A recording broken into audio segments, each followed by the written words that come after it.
1장 1절부터 오늘 조금만 읽겠습니다. 6절 앞부분까지 다윗이 태어난 부분까지만 우리가 한번 읽어보겠습니다. 1장 1절부터 6장 앞부분까지 다 같이 한 목소리로 공부할까요? 아브라함과 다윗의 자손 예수와 머시아께 기도라. 아브라함이 이삭을 낳고 이삭은 야곱을 낳고 야곱은 유다와 그의 형제들을 낳고 유다는 다말에게서 베레스와 세라를 낳고 베레스는 헤스론을 낳고 헤스론은 람을 낳고 람은 아미나답을 낳고 아미나답은 나손을 낳고 나손은 살몬을 낳고 살몬은 라합에게서 보아스를 낳고 보아스는 르에게서 오벳을 낳고 오벳은 이새를 낳고 이새는 다윗을 낳으니라. 아멘. 네, 이번 주는 타스리아 주간이었습니다. 타스리아 주간이고 오늘은 히브리 관점 복음서 강의 네 번째 시간이 되겠습니다. 지난주에 우리가 나눴던 것들을 한번 또 살펴봐야 되겠죠. 지난주에는 먼저 네 개의 복음서를 주신 이유에 대해서 살펴보았습니다.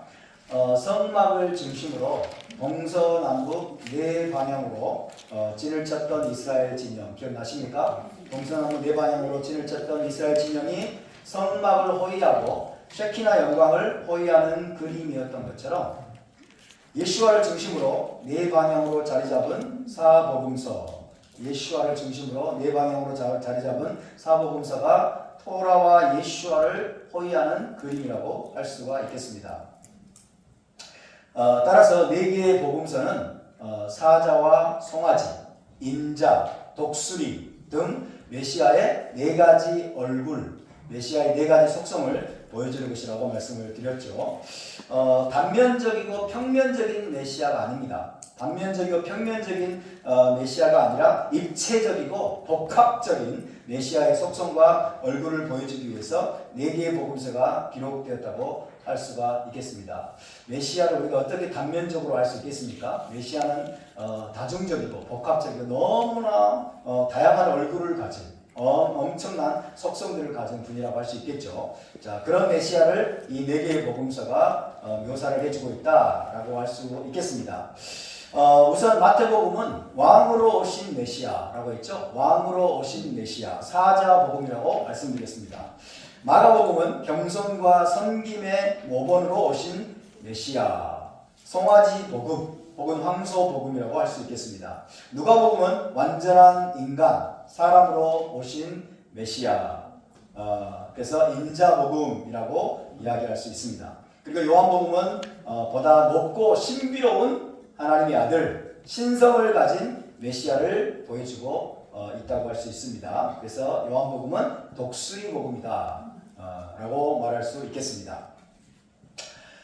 히브리 관점으로 복음서를 공부하면서 무엇보다도 우리는 랍비이신 예수와를 만나야 한다고 그랬죠. 랍비이신 예수와를 만나고 우리가 그분의 탈미드가 되어야 된다. 그분의 탈미드, 여성들은 그분의 탈미다. 그분의 탈미드, 제자로서 메시아의 토라를 부지런히 배워야 됩니다. 메시아로부터 우리가 메시아의 토라를 부지런히 배울 뿐만 아니라 나아가서 모든 면에서 그분을 본받아 지속적으로 성장하면서 온전케 되어가야 되겠죠. 메시아의 토라를 우리의 랍비이신 예수와로부터 우리가 그분의 제자로서 부지런히 배우고 또 배워서 지속적으로 성장하고 온전케 되는 거죠. 온전케 된 자는 그 선생과 같으리라. 그죠? 온전케 되어야 됩니다. 그래서 모든 면에서 우리의 랍비이신 예수와를 닮아가고 예수와 같은 모습으로 성장해 가야 될 줄로 믿습니다. 그런 다음에 어때요? 우리 자신이 토라를 가르치고 다른 사람에게 토라를 전수하는 랍비가 되어서 많은 제자들을 세우고 양성하는 일에 적극 나서야 될 줄로 믿습니다. 주님 나는 못해요가 아니에요. 주님 나는 못하겠는데요 가 아닙니다. 주님 그렇게 하기 원합니다. 아멘. 그렇게 하기 원합니다. 주님 도와주십시오. 라고 우리가 믿음으로 응답해서 하나님 앞에 기도하면서 여러분 우리가 열심히 노력한다면 하나님이 길을 열어주실 줄로 믿습니다.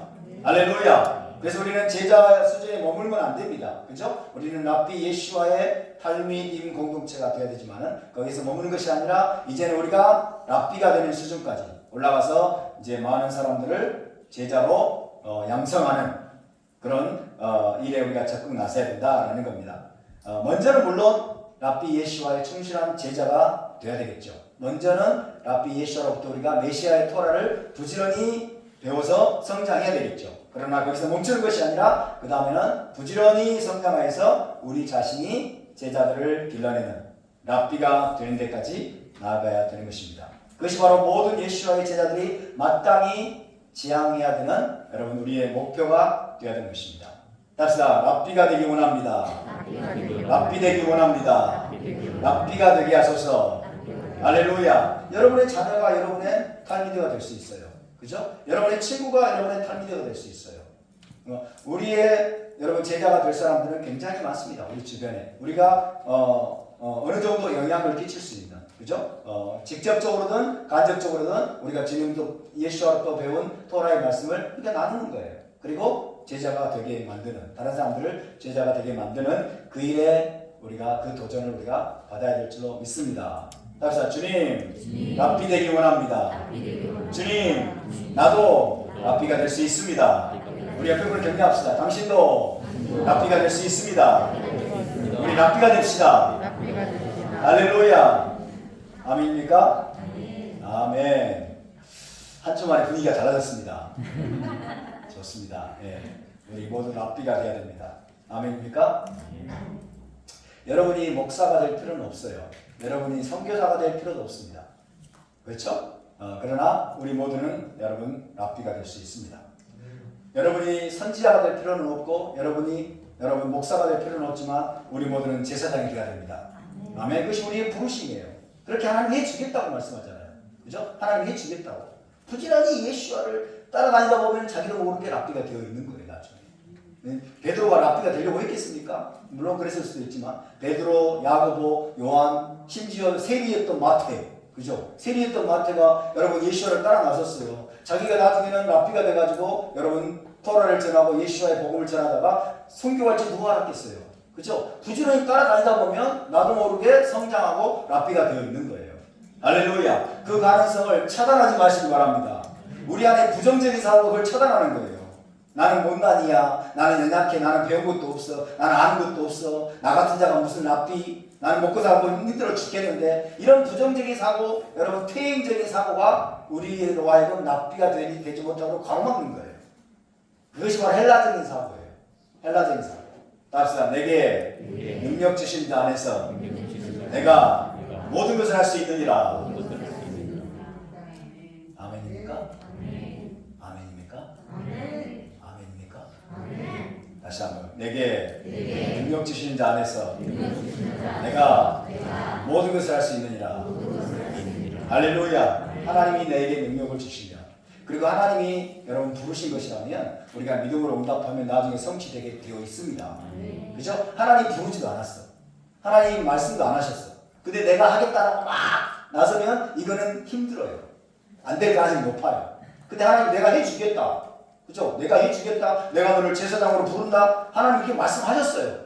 말씀하셨기 때문에 우리가 거기에 믿음으로 응답해서 그에 합당한 훈련의 과정들을 여러분 통과한다면 제사장 되는 것은 따로 당사인 거예요. 할렐루야. 예수께서 뭐라고 말씀하십니까? 나를 따라오라고 말씀하잖아요. 나를 따라오라. 수고하고 무거운 짐진 자들아 내게 와라. 대학 내게로 와서 내게 배우라. 그리하면 너희 마음이 쉼을 얻고 안식을 얻고 뭐예요? 예수와의 멍에를 메고 나중에는 그분을 따라서 그분의 토라를 배우다 보면 우리도 여러분 많은 제자들을 일으킬 수 있는 랍비가 될 수 있는 것입니다. 따라서 할 수 있습니다. 할 수 있습니다. 할렐루야. 여기 깊은 곳에서 동의가 되십니까? 깊은 곳에서 동의가 되시나요?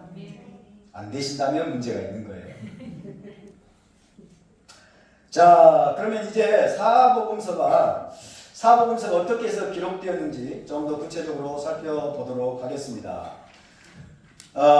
복음서를 기록한 복음서의 저자들은 예수와께서 승천하신 이후에 약 20년에서 30년 후 예수와께서 승천하신 지 20년에서 30년 후쯤부터 자신들이 보고 듣고 배운 랍비 예수와의 가르침, 랍비 예수와의 가르침과 생애에 관한 이야기들을 양피지에 기록하기 시작한 것으로 보입니다. 20년에서 30년 후쯤 지난 때부터 랍비 예수와의 가르침과 그의 생애와 그의 가르침들 이런 것들을 양피지에 이제 하나하나 기록하기 시작했던 것으로 보입니다. 무려 4명이나 되는 저자들이 복음서죠. 4명이나 되는 저자들이 예수와의 행적들과 가르침들을 기록을 해 놓았기 때문에 우리는 유대인 메시아이자 온 세상의 구원자로 오신 예수와에 관해서 많은 것들을 알 수 있게 되었습니다. 마태, 마가, 누가, 요한 4개의 복음서가 있기 때문에 4명의 저자가 예수와의 행적들과 가르침들을 기록해 놓았기 때문에 예수와에 대해서 메시아에 대해서 온 세상의 구원자에 대해서 많은 것들을 알 수 있게 되었습니다. 그럴지라도 사복음서에 기록된 내용들은 예수와에 관한 내용들 중에서 극히 일부만을 기록한 것이에요. 예수와의 행적들과 가르침들 중에 극히 일부만을 기록한 것일 뿐이고 사도 요한이 말한 것처럼 그분에 관해서 모든 것을 다 기록한다면 온 세상이라도 다 부족할 것이에요. 요한복음 21장 25절에 그런 말씀이 있습니다. 찾아볼까요? 요한복음 21장 25절. 사복음서에 기록된 것은 예수와의 행적과 가르침 중에서 지극히 일부만을 기록한 것이고 다 기록하려고 한다면 온 세상이라도 부족할 것이다. 이렇게 이야기를 하고 있습니다. 요한복음 21장 25절. 자, 앞에 있습니다. 시작. 예수께서 행하신 일이 이외에도 많으니 만일 낱낱이 기록된다면 이 세상이라도 이 기록된 책을 두기에 부족할 줄 아노라. 할렐루야. 예수께서 여기에 기록된 것들 외에도 너무나 많은 기적들을 행하시고 너무나 많은 가르침들을 주시고 너무나 많은 어떤 행적들을 하셨는데 다 기록을 하려면 이 세상이라도 부족하다. 그렇게 사도 요한이 지금 이야기를 하고 있습니다. 따라서 우리는 예수와의 가르침들과 그분의 행적들 중에 사복음서에 기록되지 않은 많은 것들, 사복음서에 기록되지 않은 많은 것들을 어디에서 자세하게 배우게 될 것이다. 메시아 왕국에서. 할렐루야. 메시아 왕국에 들어가면 그죠? 이 사복음서에 기록되지 않은 많은 예수와의 행적들과 가르침들을 우리가 낱낱이 생생하게 배우게 될 것을 여러분 기대하시기 바랍니다. 저는 그걸 기대합니다. 할렐루야. 거기에서 아마 우리는 아주 구체적으로 또 주님이 어떤 일을 행하셨는지 어떤 가르침들을 주셨는지 더 자세하게 아마 배우게 될 것입니다. 그 전에는 어떻게 되겠어요? 사복음서에 기록된 것을 열심히 배워야 되겠죠? 사복음서에 우리에게 반드시 필요하다고 생각해서 하나님이 기록하게 하신 내용들을 우리가 숙지하고 이 내용들을 잘 알아야 될 줄로 믿습니다. 자, 교회의 전통에 따르면 누가 가장 먼저 복음서를 기록했을까요? 교회의 전통에 따르면 예수와의 제자였던 마태가 있습니다. 마태. 세리 마태죠. 레위라고도 불립니다. 그죠? 레위. 이 마태는 히브리어로는 마타이라고도 합니다. 마타이 혹은 마티트 야후라고도 하죠. 마티트 야후. 마타이, 마티트 야후. 예수와의 제자였던 이 마태가 가장 먼저 복음서를 기록한 것으로 보입니다. 교회의 전통에 따르면. 자, 히에라폴리스라는 지역이 있습니다. 히에라폴리스는 라오디게아 근처에 있는 도시예요. 라오디게아 근처. 히에라폴리스의 감독이었던 파피아스라는 사람이 있습니다. 이 파피아스는 사도 요한의 제자였던 것으로 알려져 있어요. 파피아스. 알코올 냄새가 좀 나는 것 같지 않습니까? 혹시 알코올을 흡입하고 오신 분 계십니까? 알코올을 흡입하고 오신 분 안 계시죠? 알코올 냄새가 좀 나는 느낌이 나는데. 코로나 후유증인가? 아니겠죠? 설마. 자, 히에라폴리스의 감독이었던 이 파피아스는 사도 요한의 제자였던 것으로 알려져 있는데, 이 파피아스에 따르면 마태는 주님의 계시들을, 예수와께서 주신 계시들을 히브리어로 기록을 했다고 합니다. 예수와의 계시들을 히브리어로 기록을 했다. 그래서 마태가 기록한 원복음서, 이거를 히브리 마태복음, 히브리어 마태복음이라고 합시다. 가장 먼저 마태가 히브리어로 예수와의 계시들, 이것은 이제 계시들을 중심으로 기록을 했어요. 행적들이 아니라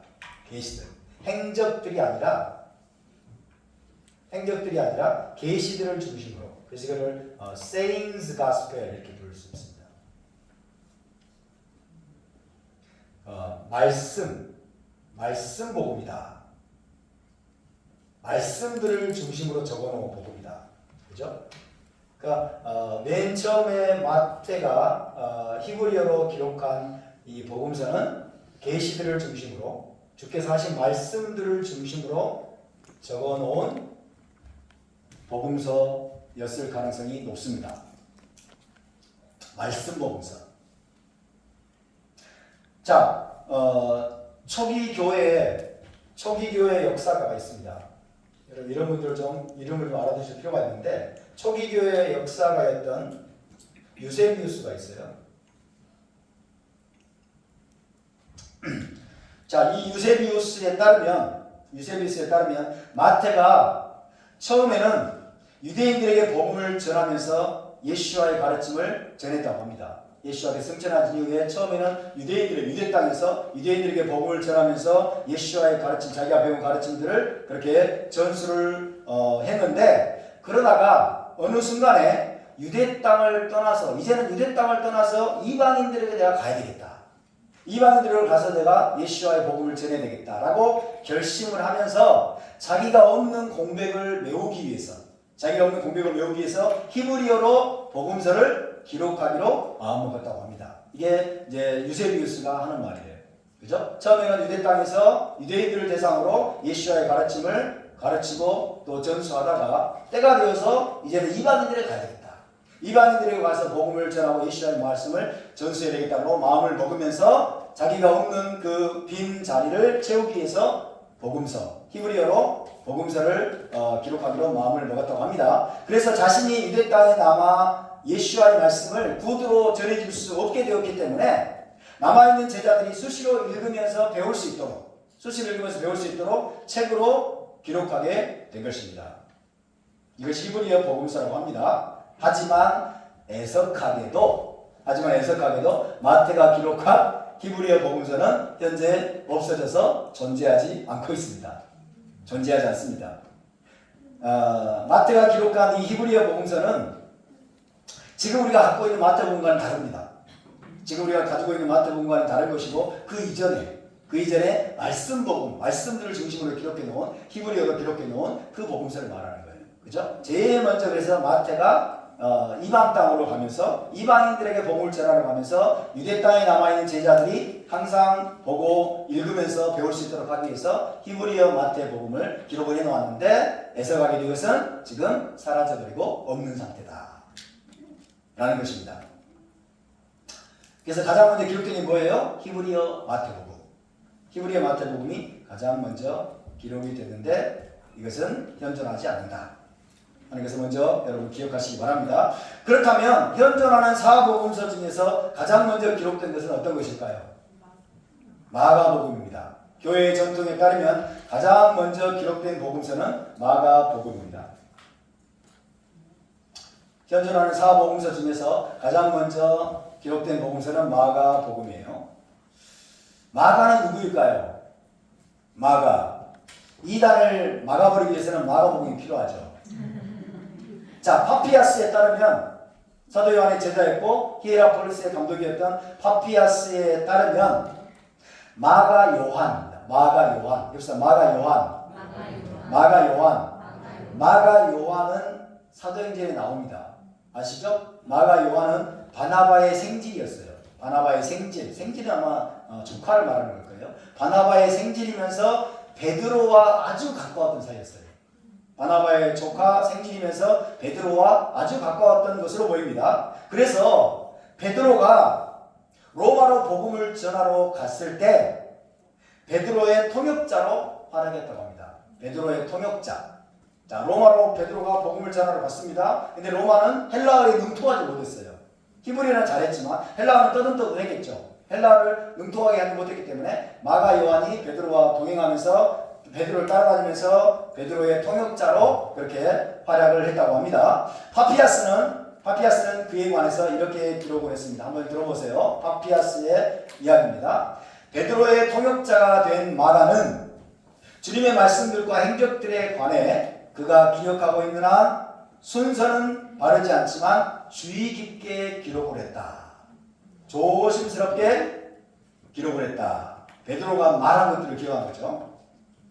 왜냐하면 그가 주님의 말씀을 직접 들은 것도 아니고 주님을 따른 적도 없었을 뿐더러 단지 후에 베드로를 따랐을 뿐이기 때문이다. 베드로를 따라가는 거예요. 그리고 베드로의 제자처럼 베드로의 통역자가 되어서 베드로가 계속해서 전한 말씀을 기억한 거예요.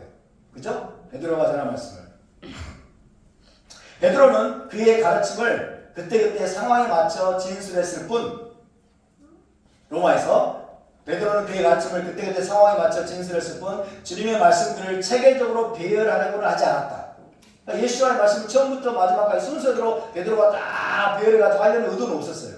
그죠? 로마에서 여러분 이방인들에게 가서 방문하는 곳마다 그때그때 상황에 맞는 메시지, 자기가 주님께 들었던 말씀들을 상황에 맞게 진술한 거예요. 그죠? 이게 베드로가 했던 이런 말씀을 전하는 방식이었어요.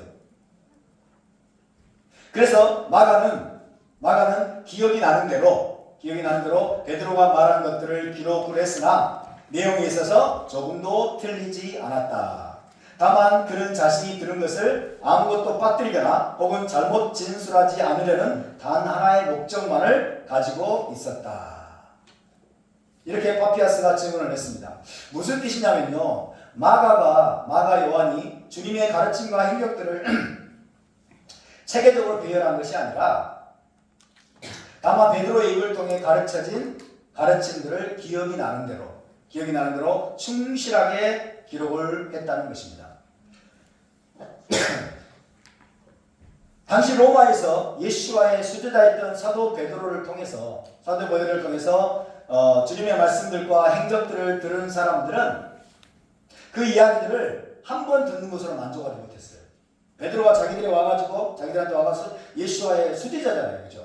그러니까 베드로가 자기들 찾아온 것은 마치 예수한테 찾아오신 거 똑같은 거예요, 거의. 그러니까 베드로는 가장 소위 말하는 오늘날 말하는 인기 있는 강사죠, 그죠? 예수와의 수제자 중에 수제자니까. 베드로가 자기들 찾아와가지고 예수와의 가르침, 예수와의 말씀들을 전해주는데 그 말씀이 너무 좋은 거예요. 너무 보배로운 거예요. 그래서 그 말씀을 한 번 듣는 것으로 도저히 만족할 수가 없어. 그 말씀을 또 듣고 싶어. 그죠? 두고 그 말씀을 여러분 반복해서 듣고 공부하고 그 말씀을 새기고 싶은 거예요. 한 번 듣고 지나가 버리잖아요. 그때 당시에는 녹음기도 없습니다. 워크맨도 없고, 그죠? 녹음기 녹음할 수가 없어요.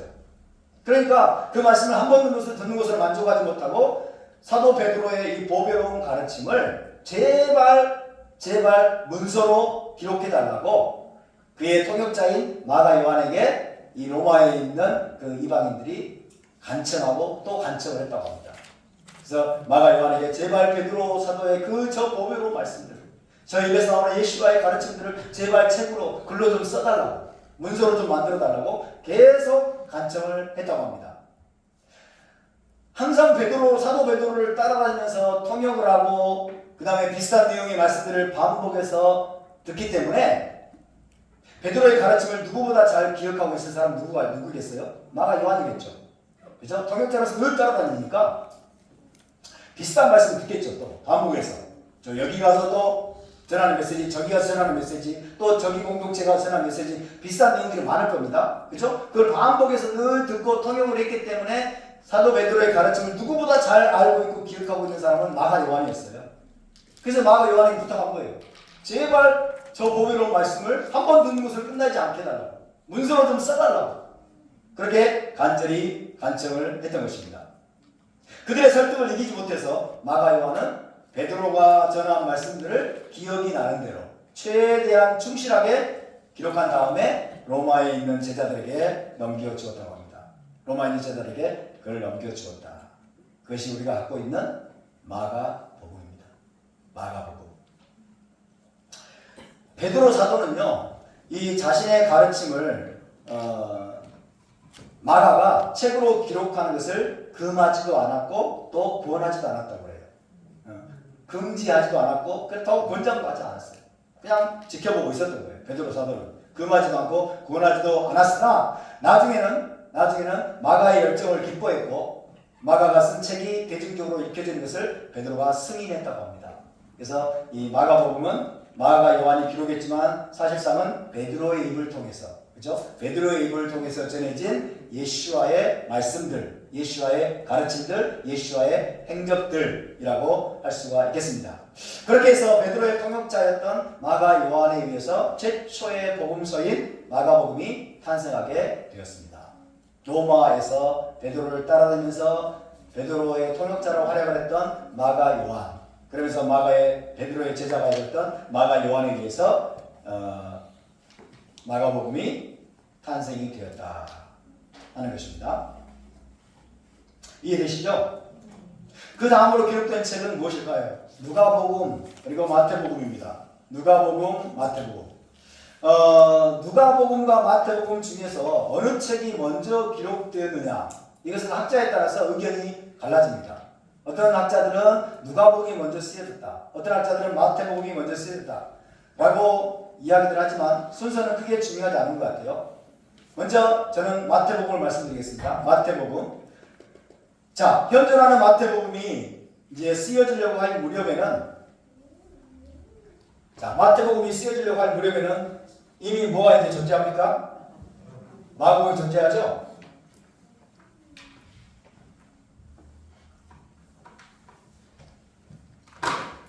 자, 마가복음이 존재하고 있었어요.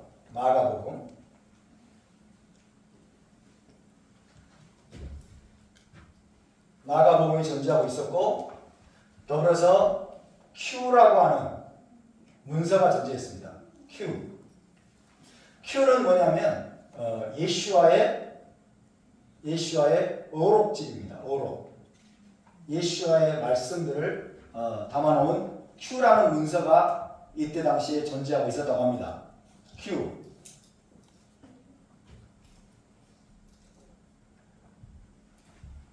자, 그래서 마태복음이 이제 나중에 쓰여지게 되는데, 자, 이 마태복음은 마가복음을 참조로 했겠죠. 마가복음을 먼저 참조로 하고, 먼저 쓰여진 마가복음을 참조로 하고, Q라고 하는 문서, Q 문서, 예수와의 어록을 또 참조하고, 그리고 지금은 사라졌지만은 히브리어 마태복음, 자신이 썼던 히브리어 마태복음, 그죠? 이거는 이제 마태만의 자료겠죠. 이 히브리어 마태복음을 또 참조로 하고, 이렇게 해서 현존하는 마태복음이 쓰여진 것으로 알려져 있습니다. 이해되십니까? 그죠? 마태가 물론 예수와의 제자로서 부지런히 예수와를 따라다니면서 그분의 가르침들을 다 기억하고 있고 암기하고 있었지만은, 그럼에도 불구하고 자기가 기억하고 있는 것들을 기본으로 해서, 그죠? 자기가 기억하고 있는 것들을 기본으로 해서 또 마가 요한이 썼던 마가복음을 또 참조로 하고, 그리고 Q 문서, 예수와 어록이었던 Q 문서를 참조로 하고, 자기가 이전에 썼던 히브리어 마태복음을 또 참조로 해서 현존하는 지금 현재의 마태복음이 쓰여지게 되었다 라는 것을 기억하시면 되겠습니다. 이 마태복음은요, 기본적으로 믿지 않는 유대인들을 전도하기 위한 목적으로 기록되었다고 합니다. 복음서가 믿지 않는 유대인들을 전도하기 위한 목적으로 기록이 되었습니다. 따라서 마태복음은 다른 어떤 복음서보다 더 유대적입니다. 굉장히 유대적인 성격을 가지고 있는,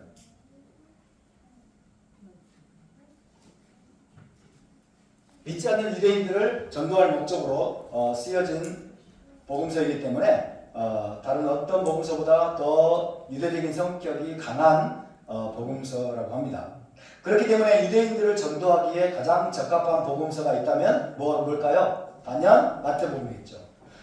유대인들을 전도하기에 가장 적합한 복음서라고 할 수가 있겠습니다. 자, 한 가지 신뢰를 제가 말씀드릴게요. 한 가지 신뢰를 말씀을 드릴 텐데요. 19세기 헝가리에 유대 랍비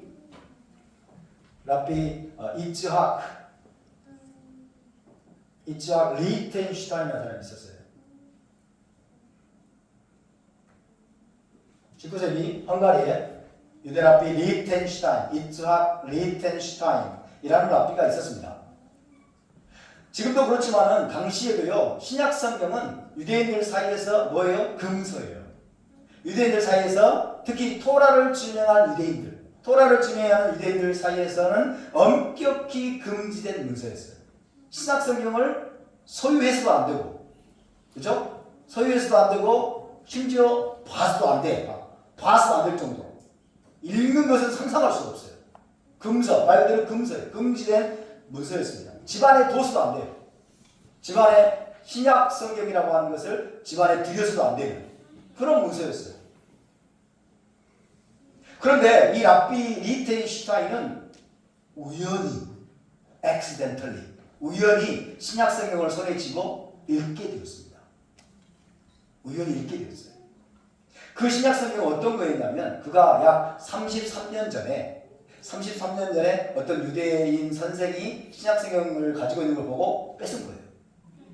못 읽도록, 그죠? 그가 읽지 못하도록 뺏어가지고 자기 집에 가져와서 한 구석탱이, 잘 보이지도 않는 구석탱이에 처박아 놨던 거예요.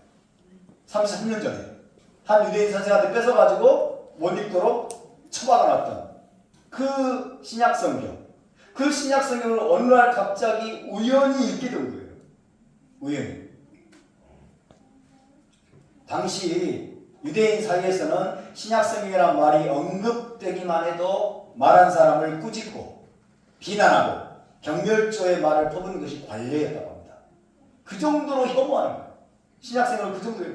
신약 성경이라는 말을 이렇게 내뱉기만 해도 그 사람을 비난하고 막 꾸짖고, 그죠? 경멸하는 말을 퍼붓고, 이런 게 유대인들 사이에서의 관례였어요. 그래서 유대인들에게 있어서 신약 성경은, 잘 들어보세요. 유대인들에게 있어서 신약 성경은 교만과 이기심과 최악의 폭력성으로 가득한 문서다, 이렇게 간주되고 있었어요. 지금도 마찬가지일 겁니다.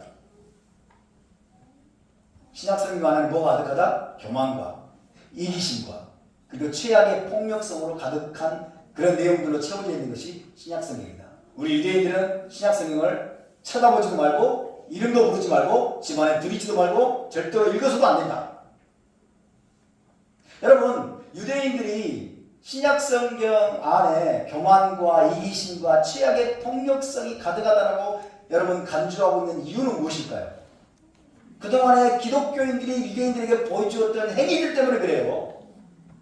로마 카톨릭과 기독교인들이 유대인들을 향해서 온갖 교만한 말을 퍼붓고 폭력을 행사하고, 그죠? 이기적인 태도를 보이고 유대인 공동체를 학살하고 쫓아내고, 이런 짓들을 누가 했어요? 기독교였잖아요. 십자가를 앞세워가지고 이런 짓들을 해왔기 때문에 여러분, 예수라는 사람을 유대인들은 어떻게 인식을 하는 얘기예요? 그리스도인들을 보고, 그죠? 기독교인들을 보고 예수를 인식하고, 예수라는 자가 저런 자구나. 그리고 예수라는 자가 주었다고 하는 책도 분명히 저렇게 교만하고 그 다음에 악독하고 폭력성이 가득한 내용들로 신약 성경이 채워져 있다라고 생각을 하는 거예요. 그래서 그 근처에도 안 가려고 하는 거예요. 근처에도. 정말 너무나 가슴 아픈 역사가 아닐 수 없습니다. 하지만 리히텐슈타인은 우연히 혹은 하나님의 섭리적인 인도하심으로, 그죠? 진짜 우연이에요. 근데 여기 하나님의 섭리의 손이 개입한 겁니다. 우연히 하나님의 섭리적인 인도하심으로 갑작스럽게 신약성경을 펼치게 됐어요. 그러자 아주 이상하고도 놀라울 정도로 이 사람은 신약성경에 사로잡히게 됐어요. 순식간에 신약성경에 사로잡히게 됐어요. 갑자기 밝고 투명한 빛이 그의 영혼을 관통하기 시작했습니다. 마치 전기 충격을 받은 것처럼 그의 눈에서 비늘이 벗겨지기 시작했어요. 그의 표현에 따르면 신약성경에서 가시를 찾았는데 장미를 발견했다. 가시를 찾았는데 가시가 가져갈 것을 생각했는데 장미가 가져간 거예요. 신약성경에서 가시를 찾았는데 장미를 발견했고, 자갈들이 가져갈 것이다. 자갈들을 기대했는데 진주들이 가져가고, 천국의 보화를 발견한 거예요. 자갈들을 기대했는데 진주들, 천국의 보화들을 발견했어요. 증오 대신에 사랑을, 복수 대신에 용서를, 속박 대신에 자유를, 교만 대신에 겸손을, 적대감 대신에 화해를, 죽음 대신에 생명, 즉 구원과 부활을 발견했습니다. 와, 엄청난 일입니다. 그가 마태복음에서부터 읽어나간 신약성경은 아브라함과 이삭과 야곱을 거쳐 모세와 타나크의 예언대로 이 땅에 오신 유대인 메시아를 너무나 아름답게 묘사하고 있었습니다. 평생 토라와 선지서를 비롯한 타나크를 공부해왔던 유대인 랍비의 눈에 마태복음과 신약성경 전체가 너무나도 유대적이고 히브리적인 문서였어요.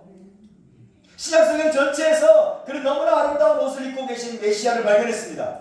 그래서 그는 곧바로 눈물을 쏟으면서 예수와를 메시아로 영접했어요. 예수와를 자기의 왕으로 영접하고 예수와를 자기의 메시아로 즉각적으로 여러분 영접했던 것을 여러분 믿으시길 바랍니다. 그리고 곧바로 그분을 다른 유대인들에게 전하기 시작했어요. 자기와 가까웠던 친구들, 믿었던 친구들, 그리고 자기의 제자들, 이런 사람들에게 여러분 즉각적으로 예수와를 그분을 증거하기 시작했어요. 어떤 일이 벌어졌을까요? 전부 다 그를 배척하기 시작했어요. 그를 미워하고 증오하고 배척하고 핍박하고 공격하기 시작했어요.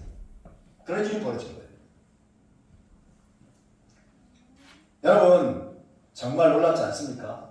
왜 연대기적으로는 마가복음보다 뒤에 기록된 마태복음이 맨 앞에 배치되었을까요?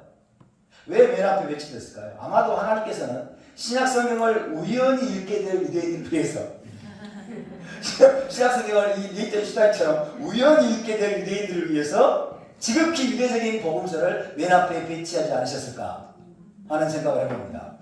더 많은 유대인들이 신약성경을 우연히 읽게 되기를 바랍니다. 여러분 기도하시기 바랍니다. 네?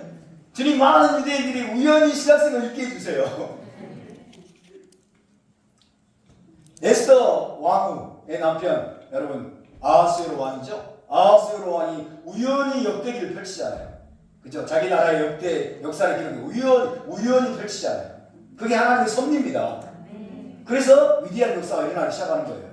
주님, 더 많은 유대인들이 우연히 신약성경을 읽게 해주시옵소서. 우연히 읽기 시작했는데 제일 먼저 가장 유대적인 복음서가 나와 있어요. 가장 먼저 여러분 유대적인 복음서가 유대인들을 전도하기 위해서, 유대인들을 예수와 함께 여러분 돌아오도록 하기 위해서 가장 먼저 배치된 것이 하나님의 섭리적인 배치가 아닐까, 그렇게 생각을 해봅니다. 할렐루야. 마태복음을 한 번이라도 열린 마음으로 읽는 유대인들은 곧바로 예수와를 이스라엘의 왕과 메시아로 고백하면서 그분 앞에 무릎을 꿇게 되어 있습니다. 너무나 그 정도로 이 신약 마태복음요 너무나 유대적이고 너무나 명징해요. 완전히 히브리적인 문서. 이거 우리 거네. 이걸 유대인들은 이거 내 거네. 이거 나를 위한 거네. 이거 유대인들을 위한 거네. 그런 거예요. 이방인 신자들은 마태복음을 여러 번 읽으면서도 깨닫지 못하는 의미를, 토라에 능통한 유대인들은 즉각적으로 깨닫고 예수와 함께 무릎을 꿇게 될 정도로 마태복음은 유대적인 색채가 아주 강한 복음서입니다. 이방인들은 마태복음 1장을 읽기 시작하면서부터 시험에 들지만 이방인들은 마태복음 1장을 읽기 시작하면서 시험에 들지만 여러분 유대인들은 마태복음 1장을 읽기 시작하면서 무릎을 치고 가슴이 쿵쾅거립니다. 할렐루야. 이 유대적인 문서, 히브리적인 문서를 볼 수 있는 눈이 열릴 수 있기를 바랍니다. 그리고 유대인을 위해서 기도해 주시기 바랍니다. 주님, 더 많은 유대인들이 밤에 잠이 안 올 때, 인생에 고민이 되고 인생이 괴롭고 힘들 때 우연히 신약성이 손에 잡히게 해주십시오. 그리고 마태복음을 읽도록 주님 은혜를 주시옵소서. 할렐루야. 그런 위대한 기적이 일어나야 될 줄로 믿습니다. 다음으로 누가복음. 누가복음은 어떻게 탄생하게 되었을까요? 누가복음은 누가 기록했을까요?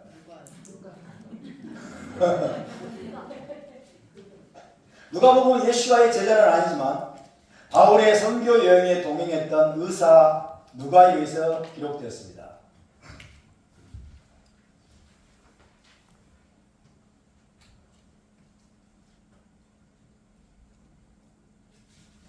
누가복음을 기록한 사람은 의사 누가였어요. 바울의 선교 여행에 동행했던 사람이죠. 누가가 기록한 책은 무엇과 무엇이 있을까요? 누가복음과 사도행전이죠. 사도행전 사도 바울을 따라다니면서 사도 바울을 따라다녔던 누가가 기록했던 것으로 알려져 있습니다. 자, 이 누가는 유대인이 아니라 이방인이었던 것으로 알려져 있어요.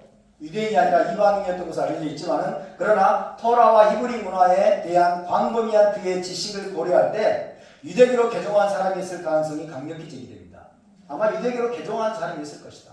이방인이었지만은 유대교로 개종한 사람이었기 때문에 토라와 히브리 문화에 대한 광범위한 지식을 그가 소유하고 있었다라는 것입니다.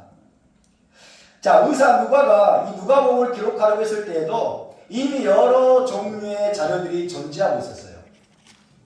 누가는 그 여러 가지 자료들을 하나하나 대조해 가면서 누가복음을 기록을 했다고 합니다. 그런 사실은 누가 자신의 증언으로 알 수 있어요. 누가복음 찾아봅시다. 누가복음 1장 1절에서 4절 봅시다. 누가복음이 어떻게 탄생했는지 누가 빨리 찾으시나? 누가복음 1장 1절에서 4절. 자, 1절에서 4절을 천천히 한번 읽어보겠습니다. 시작. 우리 중에 이루어진 사실에 대하여 처음부터 목격자와 말씀에 일꾼된 자들이 전하여준 그대로 내력을 저술하려고 붓을 든 사람이 많은지라. 그 모든 일을 근원부터 자세히 미루어 살핀 나도 데오빌로 각하에게 차례대로 써보내는 것이 좋은 줄 알았노니 이는 각하가 알고 있는 바를 더 확실하게 하려 함이로라. 아멘. 우리 중에 이루어진 사실에 대하여 아마도 메시아이신 예수와에 의해 이루어진 사실을 말할 겁니다. 처음부터 목격자와 예수를 목격했던, 그죠? 예수와의 사역과 그분의 존재를 목격했던 목격자와 말씀의 일꾼된 자들, 아마도 사도들이겠죠. 말씀의 일꾼된 자들이 이들이 전해준 그대로 내력을 저술하려고 붓을 든 사람이 많았다라고 했어요. 그죠? 그러니까 목격자들의 증언, 그리고 말씀에 일꾼된 자들의 전해준 내용들을 토대로 해서 그것을 그대로 내력을 저술하려고 붓을 든 사람이 많았다. 그 말은 무슨 말이에요? 지금 누가가 지금 뭔가를 지금 쓰려고 할 때 여러 종류의 자료들이 지금 저술이 되었다는 뜻이죠. 여러 목격자들과 그 다음에 말씀에 일꾼된 자들의 증언을 통해서 그 내력을 자세히 진술하려고 붓을 든 사람이 많았던 거예요. 여러 종류의 자료들이 있었어요. 그 중에 하나가 마가복음, 큐 이런 거죠. 문서. 근데 이 누가복음은 대상이 특정되어 있습니다. 누굽니까? 데오빌로 각하예요. 데오빌로 각하. 이 사람에게 차례대로 써보내는 것이 좋은 줄 알았느니. 그래서 그 모든 일을 근원부터 자세히 미루어 살핀 나도. 그 말은 무슨 말이냐면 누가는 마가복음, 큐문서, 기타 다른 여러 자료들을 근원부터 자세히 자기가 살피고 참조를 했다는 거예요. 참조해가지고 이제 자세히 기록을 해서 그걸 토대로 해서 기록을 해가지고 누구에게? 데오빌로 각하에게 그걸 써보내는 거예요. 데오빌로 각하는 누구일까요? 모릅니다. 잘 알려준 바가 없어요. 근데 각하란 말을 쓴 거 보니까 지체가 상당히 높은 사람이겠죠. 그죠? 이방인 고위 관료. 로마에서 이방인으로서 고위 관직을 유지하고 있는 사람. 그죠? 이 사람은 어떤 사람이냐면 오늘날로 말하면 구도자예요. 구도자. 이방인 구도자. 이방인으로서 구원의 길을 찾는 사람. 그죠? 이방인으로서 예수와를 알고자 하는 사람. 이미 좀 알고 있어요. 이미 알고 있는데 그가 알고 있는 내용을 더 확실하게 하도록 하기 위해서 마가가 지금 누가가 글을 쓰는 겁니다. 이해되시면 하면? 그래서 이방인 구도자이면서 로마 제국에서 아마도 높은 지위를 가지고 있었던 그 데오빌로라는 사람을 위해서 복음서를 기록하라고 마음먹었다는 것을 알 수가 있습니다. 사절에 보니까 이는 각하가 알고 있는 바를 더 확실하게 하려 합니다. 이미 알고 있어요. 이미 이 데오빌로도 예수와에 대해서 알고 있고 어느 정도 예수와를 믿는 마음도 있고 또 여러 가지 또 저술들을 읽었겠죠.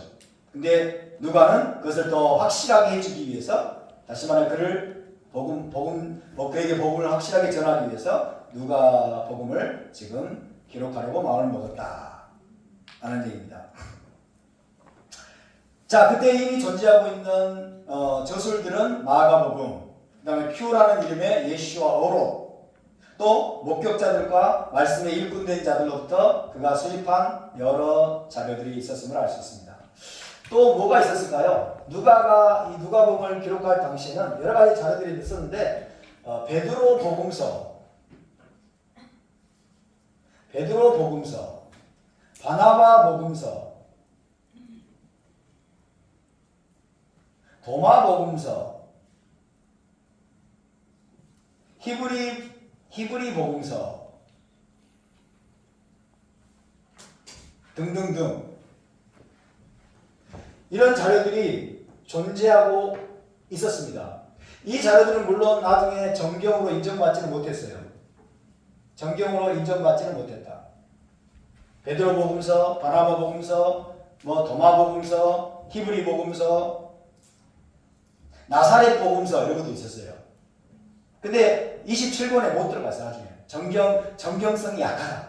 신뢰성이 좀 약하다. 그래가지고 정경에 들어가지는 못했지만은 그럼에도 불구하고 이 누가는 자 먼저는 마가복음을 참조로 하고 그 다음에 예수와의 어록을 참조로 하고 또 이런 문서들도 참조로 해서 예수와의 행적을 처음부터 자세하게 기록을 해서 누가복음을 이제 만들고 저술하고 그것을 데오빌로 각하에게 보내기로 작정합니다. 이해되시면 하면?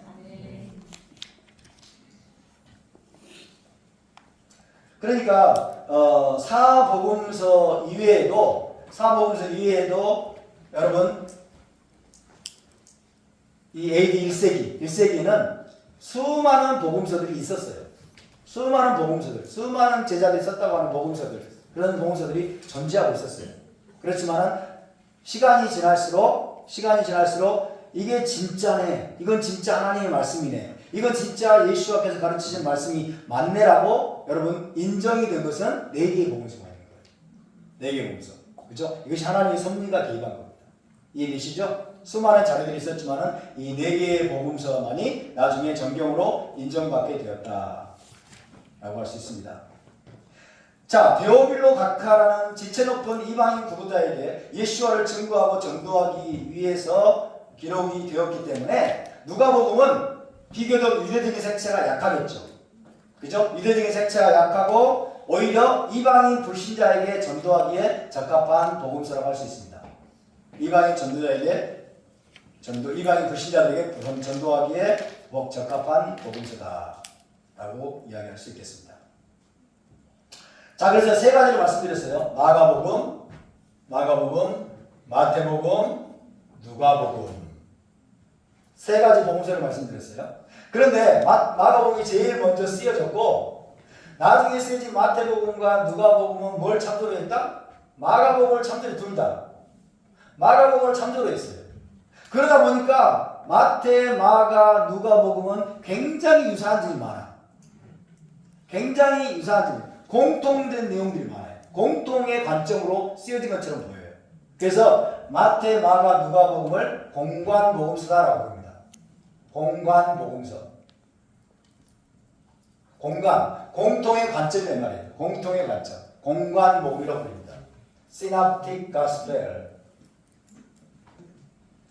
영어로는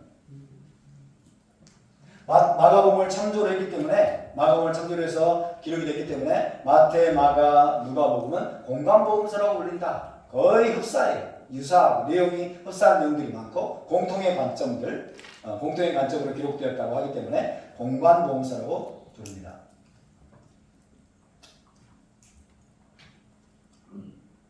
자, 이 공관복음서는 처음에 히브리어로 기록되었는지 아니면 헬라어로 기록되었는지는 알 수가 없으나 현재 남아있는 사본은 헬라어 사본밖에 없어요. 전부 다 헬라어 사본밖에 없어요. 하지만 공관복음서 모두 히브리 문화와 히브리 배경에서 히브리 관점으로 기록된 히브리 문헌인 것만은 분명합니다.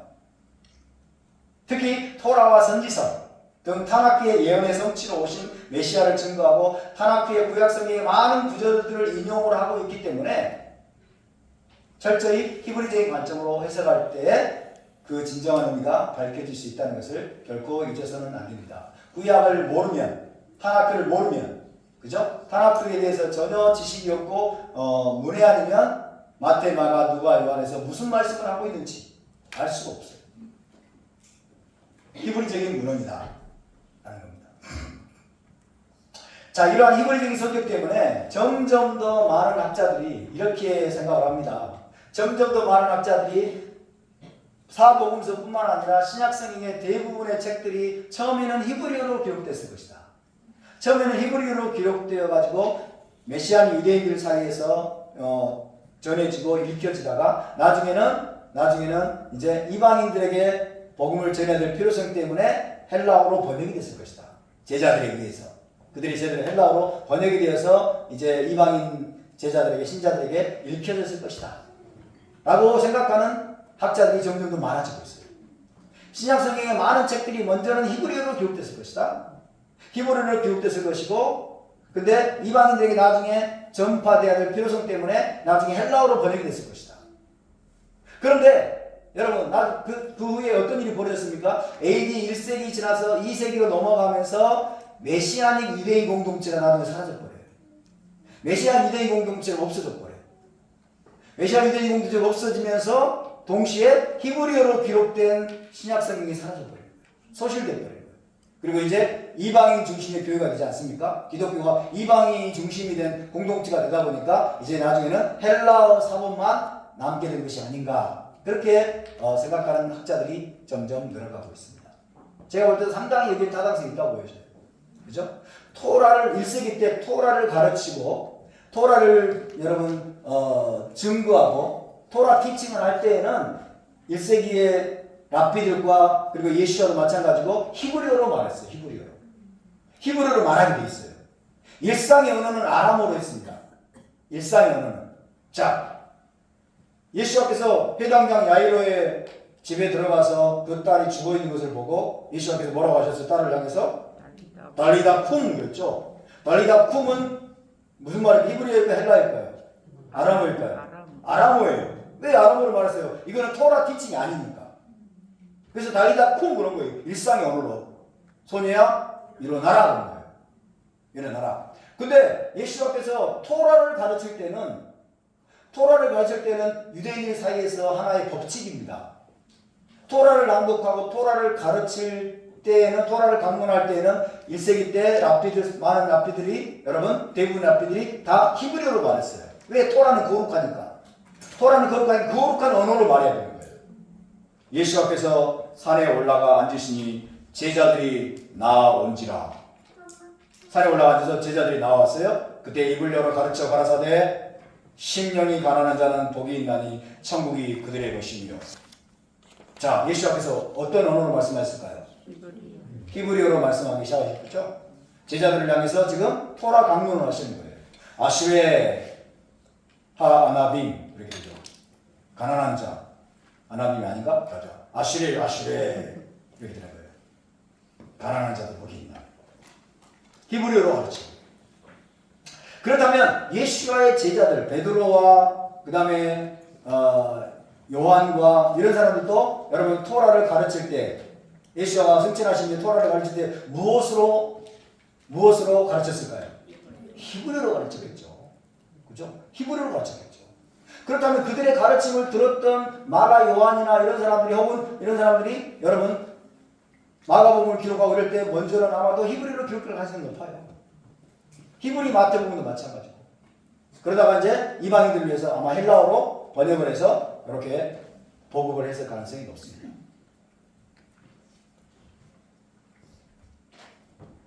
그래서 브리타다샤 이 신약성경 복음서 이것은 철저하게 유대적인 문서고 히브리적인 문서이기 때문에 우리가 히브리적인 배경을 알아야 되고 히브리적인 관점으로 우리가 접근하고 해석할 때 그 진정한 의미를 우리가 바르게 해석할 수 있다는 것을 기억하시기 바랍니다. 아멘. 마지막으로 요한복음은 어떻게 기록이 됐을까요? 지금 39분인데 50분 안에 끝내겠습니다. 요한복음은 어떻게 기록이 됐을까요? 자, 마가와 베드로가 로마로 갔다고 그랬죠? 베드로가 로마에서 복음을 전하고 그랬어요. 마가는 통역자로 따라갔습니다. 이 마가와 베드로가 로마에 도착하기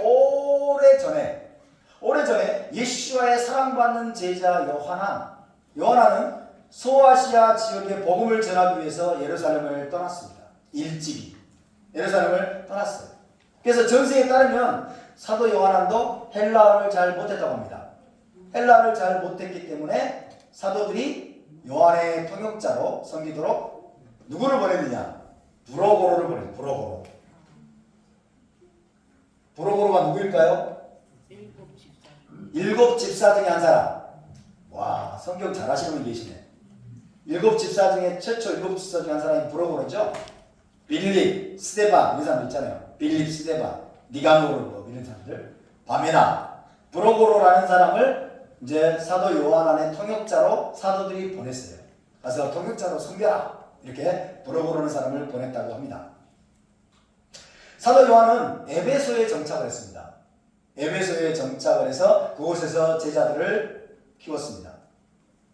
요한계시록 네 보는 것을 편지로 써서 일곱 교회에 보내라 할 때 제일 먼저 어디에 보내요? 에베소. 그죠? 에베소가 아마도 사도 요한의 사역의 근거지였던 것으로 그렇게 보여집니다. 에베소에 정착을 하고 그곳에서 제자들을 키웠습니다.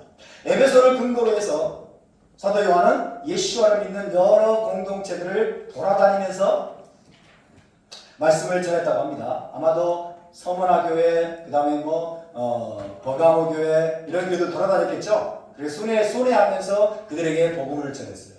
그들에게 복음을 전했는데 사도 요한이 가장 즐겨서 전했던 메시지는 어떤 메시지였을까요? 어떤 메시지를 가장 즐겨서 전했을까요? 서로 사랑하라.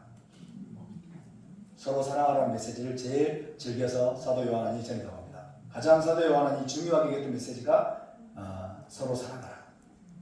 예수 앞에서 마지막 세대를 만찬에서 주신 메시지. 새 계명을 너에게 주노니. 그죠? 새 계명을 너에게 주노니 서로 사랑하라. 너희가 서로 사랑하면 모든 사람이 너희가 내 제자인 줄 알리라. 그렇게 사도 요한은 여러 공동체들, 소아시아 지역의 여러 공동체들을 돌아다니면서 말씀을 전했다고 합니다. 교회 전승에 따르면 사도 요한은 AD 90년대 후반부까지 살아남아서 요한복음, 요한서신 그리고 계시록을 기록한 것으로 알려져 있습니다. 90년대 전후에, 그죠? AD 90년이면 정말 예수가 승천하신 지 약 60년도 지났어요. 예수가 승천하시고 60년 정도 지날 때까지 사도 요한은 마지막까지 살아있었어요.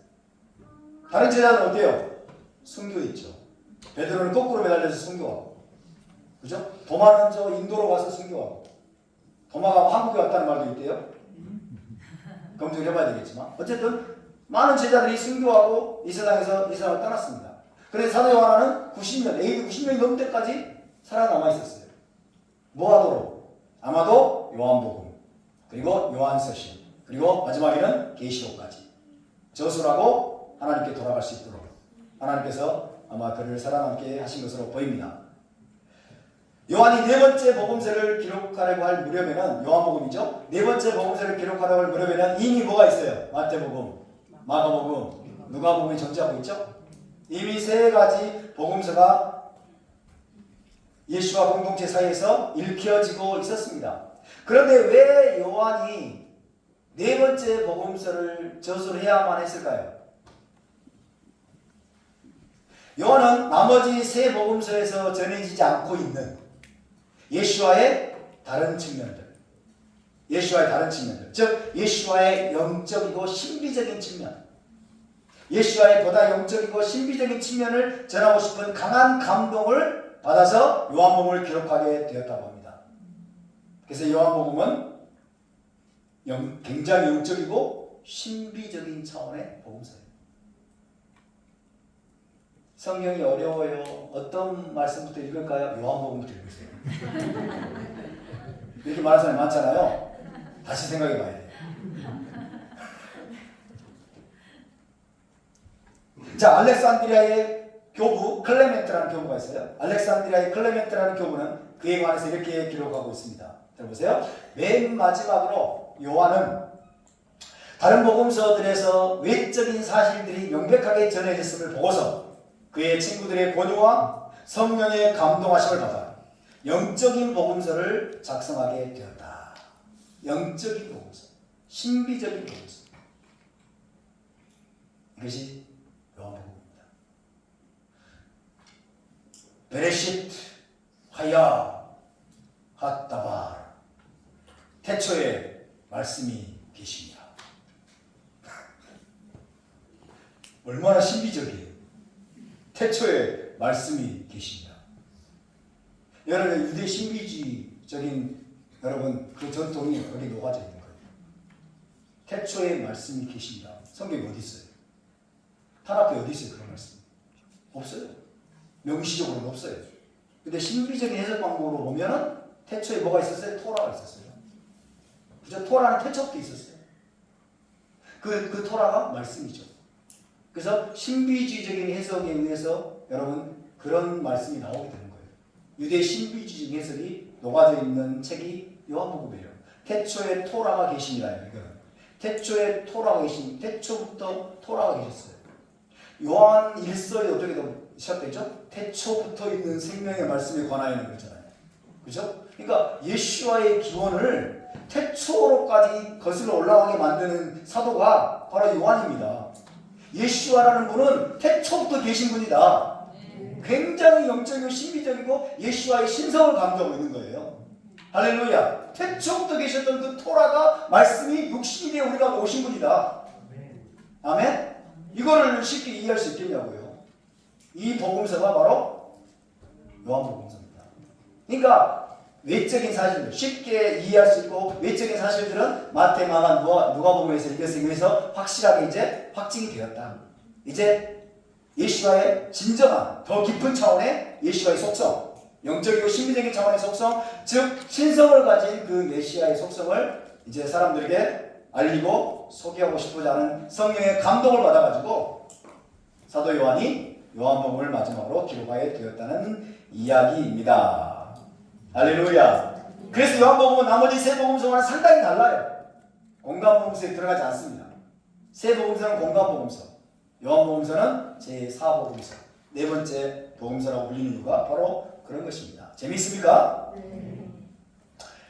특히 요한복음은 메시아의 가장 영적이고 신비적인 차원을 증거하고 있기 때문에 많은 이들이 생각하는 것처럼 그리 쉬운 책은 아닙니다. 오히려 공간복음서의 부족한 부분을 효과적으로 보완해주는 탁월한 복음서라고 할 수가 있겠습니다. 요한복음을 누가 기록했을까요? 사도 요한이 기록을 했을 것이다 라고 알려져 있죠. 사도 요한이 기록했을 것이다. 그런데 또 다른 전승에 따르면 요한복음은 사도 요한이 기록한 것이 아니고 사도 요한이 죽고 난 후에 그의 제자들이 사도 요한의 가르침을 모아서 사도 요한의 이름으로 기록했을 것이다 라고 생각하는 사람들이 꽤 있습니다. 저는 그 가능성이 꽤 높다고 봐요. 왜냐하면 사도 요한은 무슨 책을 쓰고 이런 기보다는 돌아다니면서 예수와의 가르침을 전한 거예요. 예수와의 가르침, 사도들이 다 그렇죠. 그죠? 사도들이 예수와의 가르침을 전수하고 가르치고 그러면서 예수와의 가르침을 삶으로 살아내도록 여러분 적극적으로 격려하고 권장하는 일들을 했겠죠. 복음을 전하면서. 근데 그 말씀을 사도 요한의 제자들이 다 듣고 마지막에는 이제 책으로 수집을 해서 저술을 한 거예요. 그러면 그 말씀들은 누구의 입에서 나온 거예요? 요한의 입에서 나온 거죠? 그러니까 진짜 저자는 사도 요한이 맞습니다. 제자들이 썼다고 해도 사도 요한이 가르친 가르침들이기 때문에 사도 요한이 기록한 것이 맞죠. 이해되십니까? 그러니까 직접 사도 요한이 썼을 것이다 라고도 생각할 수 있지만 그러나 사도 요한의 제자들이 그동안 사도 요한이 살아있을 때 가르쳤던 모든 가르침들을 다 모아가지고 아마 그것을 기록했을 것이다. 책으로 만들었을 것이다. 물론 사도 요한이 유언했을 수도 있죠. 그죠? 영적인 차원의 보다 신비적인 차원의 메시아의 복음서를 기록할 것을 당부했을 수도 있습니다. 중요한 것은 뭐 사도 요한이 기록했느냐, 요한의 제자들이 기록했느냐 가지고 싸우는 것이 아닙니다. 싸우는 것이 아니라 사도 요한의 입에서 나온 그런 메시지들이 바로 제4복음서로 편집이 되고 저술이 되었다라는 것입니다. 그렇다면 랍비와 제자 관계가 얼마나 중요한지 우리가 여기서도 알 수 있는 대목이에요.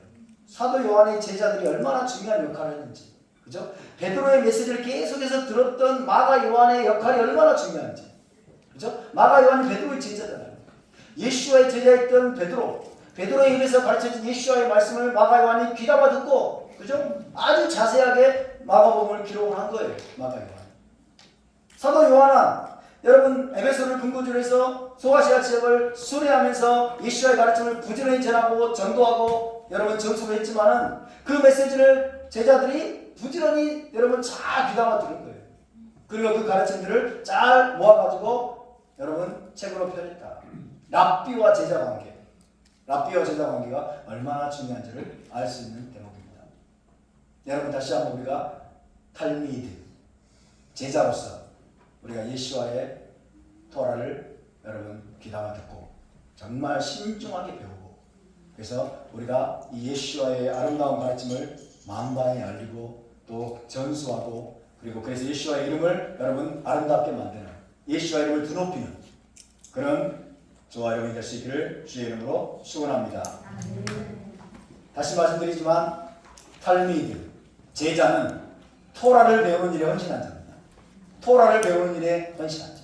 우리의 랍비가 예수와라면 예수와가 정말 나의 랍비시라면 그분을 통해서 그분의 입에서 나온 토라의 말씀을 모세의 토라와 메시아의 토라를 배우는 일에 우리가 헌신해야 됩니다. 더 열심을 내야 됩니다. 더 집중해야 됩니다. 할렐루야. 예수와의 제자들처럼 그리고 그 제자들의 제자들처럼 사도라고 하죠. 예수와의 제자 사도. 그 사도들의 제자를 속사도라고 해요. 속사도. 예수와의 사도들 그리고 속사도들처럼 그죠? 스펀지처럼 그 토라의 말씀들을 흡수해서 여러분 그 말씀을 가지고 우리가 많은 이들을 제자로 일으키고 제자로 세우는 일에 저와 여러분이 아름답게 쓰임받게 되기를 주의 이름으로 축원합니다. 할렐루야. 자, 오늘 여기까지 나누고 다음 시간에 계속해서 말씀을 나누겠습니다. 자, 우리 함께 일어나서 기도합시다.